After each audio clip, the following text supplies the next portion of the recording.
नमस्कार मित्रों, आज हम अपनी हिंदी की पाठ्य पुस्तक वसंत का 5वां पाठ मिठाई वाला याद करेंगे।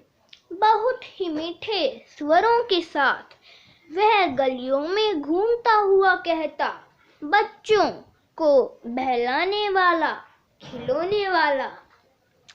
इस अधूरे वाक्य को वह ऐसे विचित्र किंतु मादक मधुर ढंग से गाकर कहता कि सुनने वाले एक बार अस्थिर हो उठते। उसके स्नेहाभाषित कंठ से फूटा हुआ गान सुनकर निकट के मकानों में हलचल मच जाती।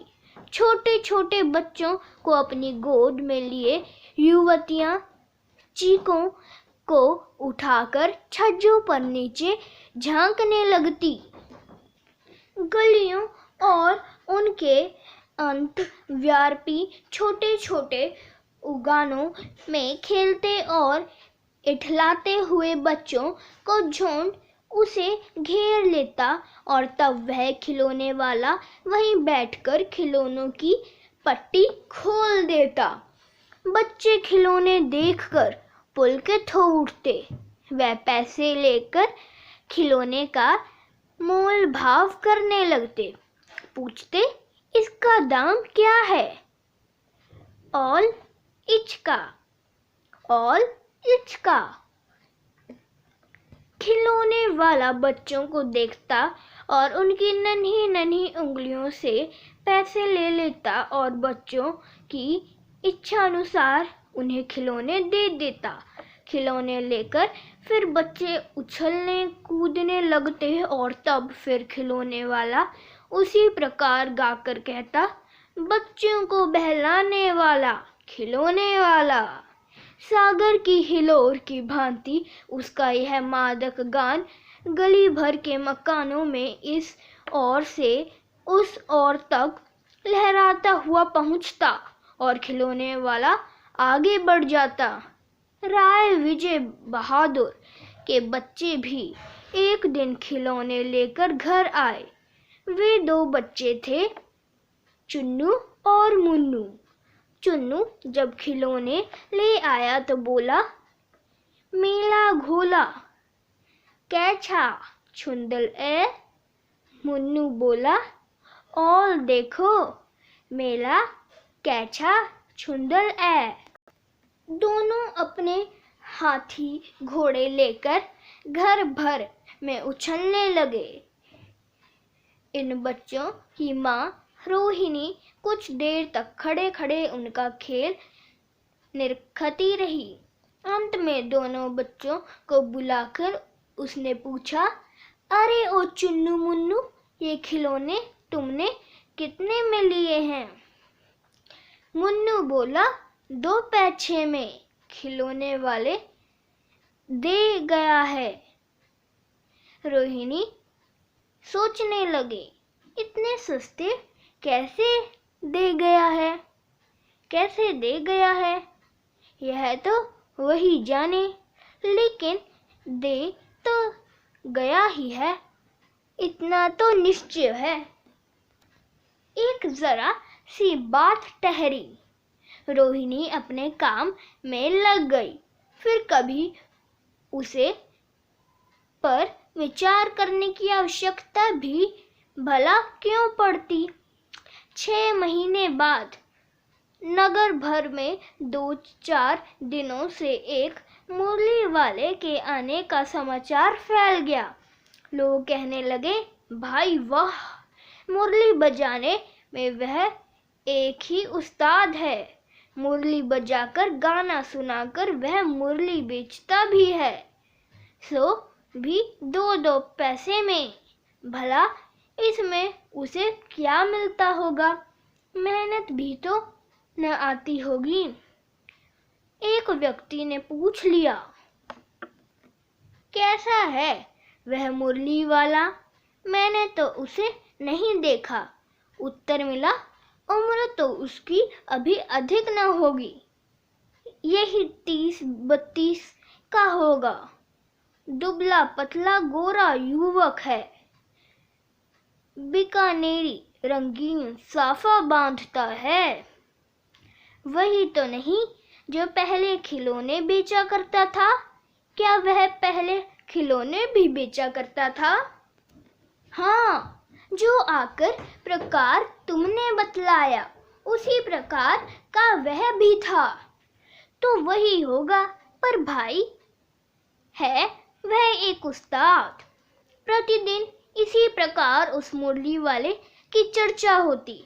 प्रतिदिन नगर की प्रत्येक गली में उसका मादक मृदु स्वर सुनाई पड़ता। बच्चों को बहलाने वाला मुरलिया वाला। रोहिण्या ने भी मुरली वाले का यह स्वर सुना। तुरंत ही उसे खिलौने वाले का स्मरण हो आया। उसने मन ही मन कहा, खिलौने वाला भी इसी तरह गा गा कर खिलौने बेचा करता था। रोहिणी उठकर अपने पति विजय बाबू के पास गई। जरा उस मुरली वाले को बुलाओ तो चुन्नू मुन्नू के लिए ले लूं। क्या पता यह फिर इधर आए ये ना आए। वे भी जान पड़ता है पार्क में खेलने निकल गए हैं। विजय बाबू एक समाचार पत्र पढ़ रहे थे। उसी तरह उसे लिए हुए वे दरवाजे पर आकर मुरली वाले से बोले, क्यों भाई, किस तरह देते हो मुरली? किसी की टोपी गली में गिर पड़ती, किसी का जूता पार्क में ही छूट गया और किसी की सोथनी पजामा ही ढीली होकर लटक आई है। इस तरह दौड़ते हाँफते हुए बच्चों का झुंड आ पहुंचा। एक स्वर से सब बोल उठे, अम भी लेंदे मुली और अम भी लेंदे मुली। मुरली वाला हर्ष गदगद हो उठा। बोला, सबको देंगे भैया, लेकिन जरा रुको, ठहरो, एक एक को देने दो। अभी इतनी जल्दी हम कहीं लौट थोड़े ही जाएंगे। बेचने तो आए ही हैं और भी हैं। इस समय मेरे पास एक दो नहीं, पूरी 57। हाँ बाबूजी, क्या पूछा था आपने? कितने में दी? दी तो वैसे 3-3 पैसे के हिसाब से है, पर आपको 2-2 पैसे में ही दे दूंगा। विजय बाबू भीतर बाहर दोनों रूपों में मुस्कुरा दिए। मन ही मन कहने लगे, कैसा है? देता तो सबको इसी भाव से है, पर मुझे पर उल्टा एहसान लाद रहा है। फिर बोले, तुम लोगों की झूठ बोलने की आदत होती है। देते होगे सभी को 2-2 पैसे में, पर एहसान का बोझा मेरे ऊपर ही लाद रहे हो। मुरली वाला एकदम अप्रतिभ हो उठा। बोला, आपको क्या पता बाबूजी कि इनके असली लगता क्या है? यह तो ग्राहकों को दस्तूर होता है कि दुकानदार चाहे हानि उठाकर चीज क्यों ना बेचे, पर ग्राहक यही समझते हैं दुकानदार मुझे लूट रहा है। आप भला काहे का विश्वास करेंगे? लेकिन सच पूछिए तो बाबूजी, असली दाम 2 ही पैसा है। आप कहीं से 2 पैसे में ये मुरली नहीं पा सकते। मैंने तो पूरी 1000 बनवाई थी, तब मुझे इस भाव पड़ी है। विजय बाबू बोले, अच्छा, मुझे ज्यादा वक्त नहीं, जल्दी से 2 ठो निकाल दो। 2 मुरलियां लेकर विजय बाबू फिर मकान के भीतर पहुंच गए। मुरली वाला देर तक उन बच्चों के झुंड में मुरलियां बेचता रहा। उसके पास कई रंग की मुरलियां थी। बच्चे जो रंग पसंद करते, मुरली वाला उसी रंग की मुरली निकाल देता। यह बड़ी अच्छी मुरली है, तुम यही ले लो बाबू, राजा बाबू तुम्हारे लायक तो बस यह है। हाँ भैया, तुमको वही देंगे, ये लो। तुमको वैसी न चाहिए? नारंगी रंग की? अच्छा, वही लो। ले आए पैसे? अच्छा, ये लो, तुम्हारे लिए मैंने पहले से ही यह निकाल रखी थी। तुमको पैसे नहीं मिले? तुमने अम्मा से ठीक तरह मांगे ना होंगे। धोती पकड़ के पैरों में लिपट कर अम्मा से पैसे मांगे जाते हैं बाबू। हाँ, फिर जाओ, अब की बार मिल जाएंगे। दुआनी है तो क्या हुआ, लो पैसे वापस लो। ठीक है, गया ना हिसाब। मिल गए पैसे। देखो, मैंने तरकीब बताई। अच्छा, अब तो किसी को नहीं लेना है, सब ले चुके। तुम्हारी माँ के पास पैसे नहीं हैं। अच्छा, तुम भी यह लो। अच्छा, तो अब मैं चलता हूँ। इस तरह मुरली वाला फिर आगे बढ़ गया। आज अपने मकान में बैठी हुई रोहिणी मुरली वाले की सारी बातें सुनती रही। आज भी उसने अनुभव किया, बच्चों के साथ इतने प्यार से बातें करने वाला फेरी वाला पहले कभी नहीं आया। फिर वह सौदा भी कैसे सस्ता बेचता है, भला आदमी जान पड़ता है। समय की बात है, जो बेचारा इस तरह मारा मारा फिरता है, पेट जो न कराए सो थोड़ा। इसी समय मुरली वाले की क्षीण स्वर दूसरी निकट की गली से सुन पड़ी। बच्चों को बहलाने वाला, मुरलिया वाला। रोहिणी इसे सुनकर मन ही मन कहने लगी, और स्वर कैसा मीठा है इसका। बहुत दिनों तक रोहिणी की मुरली वाला का यह मीठा स्वर और उसकी बच्चों के प्रति वह स्नेह शक्ति बातें याद आती रही।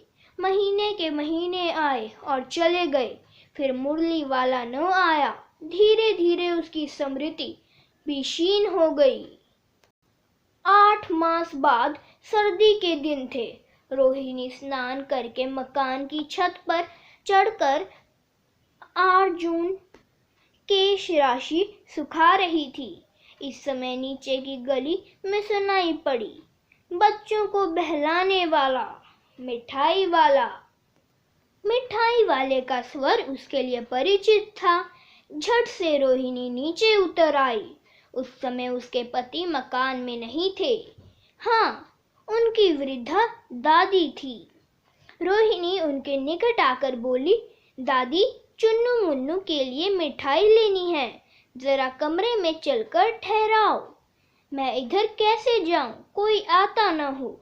जरा हटकर मैं भी चिक की ओट में बैठी रहूंगी। दादी उठकर कमरे में आकर बोली, ए मिठाई वाले, इधर आना। मिठाई वाले निकट आ गया, बोला, कितनी मिठाई दूं माँ?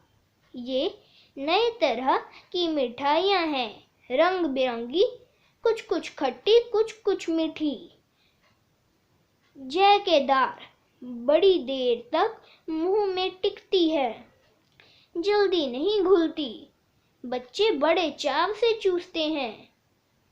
इन गुणों के सिवा ये खांसी भी दूर करती है। कितनी दूं? चटपटी, गोल, पहलदार गोलियां हैं। पैसे की 16 देता हूँ। दादी बोली, 16 तो बहुत कम होती है, भला 25 तो देता। मिठाई वाला, नहीं दादी, अधिक नहीं दे सकता, इतना भी देता हूँ। यह अब तुम्हें क्या, खैर मैं अधिक न दे सकूंगा। रोहिणी दादी के पास ही थी। बोली, दादी, फिर भी काफी सस्ता दे रहा है, 4 पैसे की ले लो। यह पैसे रहे। मिठाई वाला मिठाइयाँ गिनने लगा, तो 4 की दे दो। अच्छा, 25 नहीं सही, 20 ही दो। अरे हाँ, मैं बाबू हुई, मोल भाव अब मुझे ज्यादा करना आता ही नहीं है। कहते हुए दादी के पोपले मुंह से जरा सी मुस्कुराहट फूट निकली। रोहिणी ने दादी से कहा, दादी इससे पूछो, तुम इस शहर में और कभी आए थे या पहली बार हो? यहाँ के निवासी तो तुम हो नहीं। दादी ने इस कथन को दोहराने की चेष्टा की ही थी कि मिठाई वाले ने उत्तर दिया, पहली बार नहीं, और भी कई बार आ चुका है। रोहिणी चीख की आड़ ही से बोली, पहले यह मिठाई बेचते हुए आए या और कोई चीज लेकर? मिठाई वाला हर्ष, संशय और विस्मय आदि भावों में डूबकर बोला, इससे पहले मुरली लेकर आया था और उससे भी पहले खिलौना लेकर। रोहिणी का अनुमान ठीक निकला। अब तो वह उससे और भी कुछ पूछना चाहती थी। वह बोला, मिलता भला क्या है, यही खाने भर को मिल जाता है, कभी कभी नहीं भी मिलती है, पर हाँ, संतोष, धीरज और कभी कभी असीम सुख जरूर मिला है, और यही मैं चाहता भी हूँ। सो कैसे, वह भी बताओ। अब व्यर्थ उन बातों की क्या चर्चा करूं, उन्हें आप जाने ही दें। उनको सुनकर आपको दुख ही होगा। जब इतना बताया है तब और भी बता दे, मैं बहुत उत्सुक हूँ, तुम्हारा दुख न होगा। मिठाई मैं और भी ले लूंगी। अतिशय गंभीरता के साथ मिठाई वाले ने कहा, मैं भी अपने नगर का एक प्रतिष्ठित आदमी था। मकान, व्यवसाय, गाड़ी, घोड़े, नौकर चाकर सभी कुछ था। स्त्री थी, छोटे छोटे 2 बच्चे भी थे। मेरा वह सोने का संसार था। बाहर संपत्ति का वैभव था, भीतर संसारिक सुख था। स्त्री सुंदरी थी, मेरी प्राण थी। बच्चे ऐसे सुंदर थे जैसे सोने के सजीव खिलौने। उनकी अठखेलियां के मारे घर में कोलाहल मचा रहता था। समय की गीत, विधाता की लीला। अब कोई नहीं है, दादी प्राण निकाले ही निकले, इसलिए अपने उन बच्चों की खोज में निकला हूँ। वे सब अंत में होंगे तो यही कहीं, आखिर कहीं न जन्मे ही होंगे। उस तरह रहता, घुल घुल कर मरता, इस तरह सुख संतोष के साथ मरूंगा। इस तरह के जीवन में कभी कभी अपने उन बच्चों की एक झलक सी मिल जाती है। ऐसा जान पड़ता है जैसे वे इन्हीं में उछल उछल कर हंस खेल रहे हैं। पैसों की कमी थोड़े ही है, आपकी दया से पैसे तो काफी हैं, जो नहीं है इस तरह उसी को पा जाता हूँ। रोहिणी ने अब मिठाई वाले की ओर देखा। उसकी आंखें आंसुओं से तर हैं। इसी समय चुन्नू मुन्नू आ गए। रोहिणी से लिपटकर उसका आंचल पकड़कर बोले, अम्मा मिठाई मुझसे लो। यह कहकर तत्काल कागज की 2 पूड़ियां मिठाइयों से भरी मिठाई वाले ने चुन्नू मुन्नू को दे दी। रोहिणी ने भीतर से पैसे फेंक दिए। मिठाई वाले ने पट्टी उठाई और कहा, अब इस बार ये पैसे न लूंगा। दादी बोली, अरे अरे, न, अपने पैसे लिए जा भाई। तब तक आगे फिर सुनाई पड़ा उसी प्रकार मादक मृदुल स्वर में बच्चों को बहलाने वाला, मिठाई वाला। भगवती प्रसाद वाजपेयी। धन्यवाद मित्रों।